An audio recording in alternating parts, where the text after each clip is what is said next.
حضرت عبداللہ بن مسعود رضی اللہ تعالیٰ عنہ سے روایت ہے، وہ کہتے ہیں کہ ایک مرتبہ میں رسول اللہ صلی اللہ علیہ وآلہ وسلم کے ساتھ مدینہ کے کھنڈرات میں چل رہا تھا اور آپ کھجور کی چھڑی پر سہارا دے کر چل رہے تھے، تو کچھ یہودیوں کا ادھر سے گزر ہوا۔ ان میں سے ایک نے دوسرے سے کہا کہ آپ سے روح کے بارے میں کچھ پوچھو۔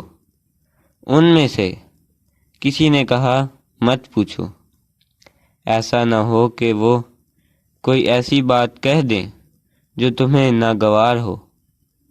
مگر ان میں سے بعض نے کہا کہ ہم ضرور پوچھیں گے۔ پھر ایک شخص نے کھڑے ہو کر کہا، اے ابو القاسم، روح کیا چیز ہے؟ آپ صلی اللہ علیہ وآلہ وسلم نے خاموشی اختیار فرمائی۔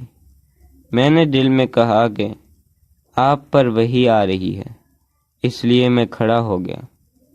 جب آپ صلی اللہ علیہ وآلہ وسلم سے وہ کیفیت دور ہو گئی تو آپ صلی اللہ علیہ وآلہ وسلم نے قرآن کی یہ آیت جو اس وقت نازل ہوئی تھی تلاوت فرمائی، اے نبی، تم سے یہ لوگ روح کے بارے میں پوچھ رہے ہیں، کہہ دو کہ روح میرے رب کے حکم سے ہے، اور تمہیں علم کا بہت تھوڑا حصہ دیا گیا ہے، اس لیے تم روح کی حقیقت نہیں سمجھ سکتے۔